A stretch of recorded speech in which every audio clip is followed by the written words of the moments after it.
Bonjour à tous les passionnés de cinéma. Je suis enchanté de vous retrouver sur ma chaîne Cinémadicte, où je vous propose les meilleures infos sur les nouveautés cinématographiques et les films déjà sortis. N'hésitez pas à vous abonner pour ne rien manquer des contenus captivants à venir. Bonjour à Allons-y. tous. Dans cette vidéo, je vais vous présenter ma critique de Les Indestructibles, le film d'animation emblématique de Pixar. Je vais explorer les thèmes principaux, les personnages fascinants et l'impact culturel de cette œuvre.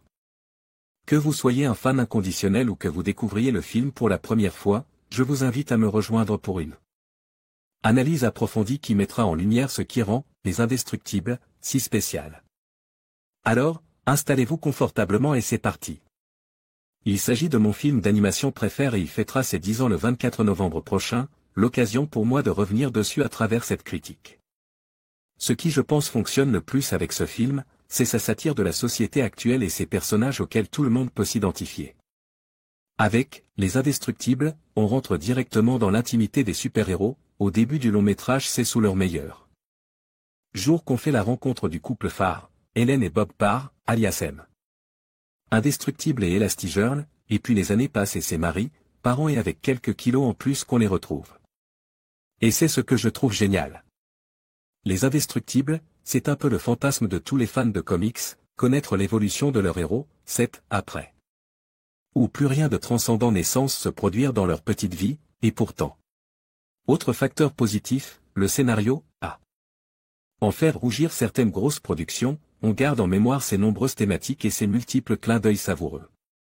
Au 7e art en général, c'est d'une telle intelligence et d'une telle fluidité dans son exécution que les 2h03 de film passent à toute vitesse. Scénario fluide et animation fluide. C'est de toute beauté. Pixar atteignait déjà, en 2004, des sommets en termes de réalisme, on croirait presque voir un film en live-action tant c'est soigne. Au niveau des graphismes et de la mise en scène.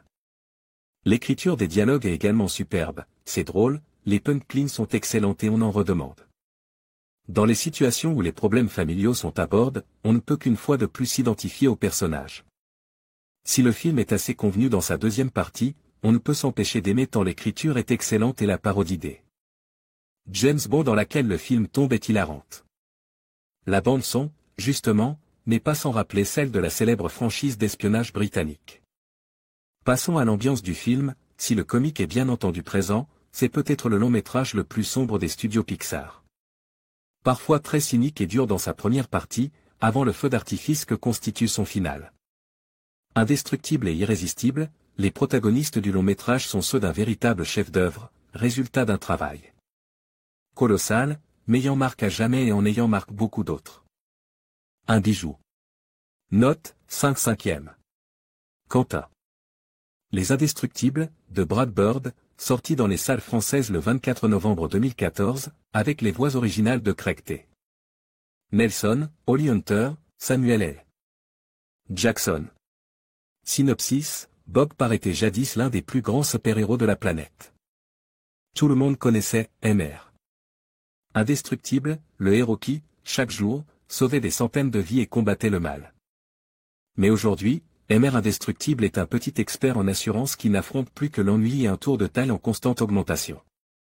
Contraint de raccrocher son super costume 15 ans plus tôt à la suite d'une série de lois ineptes, Bob et sa femme, Hélène, ex-Elastigirl, rentrent dans le rang et s'efforcent de mener une vie normale avec leurs 3 enfants. Rongeant son frein, rêvant de repasser à l'action, Bob bondit sur l'occasion lorsqu'une mystérieuse convocation l'appelle sur une île lointaine pour une mission top secret. Il va découvrir que derrière cette alléchante proposition, se cache un génie malfaisant avide de vengeance et de destruction. En conclusion, la critique de Les Indestructibles, par Quentin met en lumière les thèmes profonds et les subtilités qui font de ce film un chef-d'œuvre de l'animation. Son analyse des personnages et des dynamiques familiales nous rappelle l'importance de l'authenticité et de la solidarité face aux défis. Ce film, au-delà de son aspect divertissant, nous invite à réfléchir sur notre propre identité et notre place dans la société. Merci de nous avoir accompagnés dans cette exploration, et n'hésitez pas à partager vos propres réflexions sur ce classique intemporel.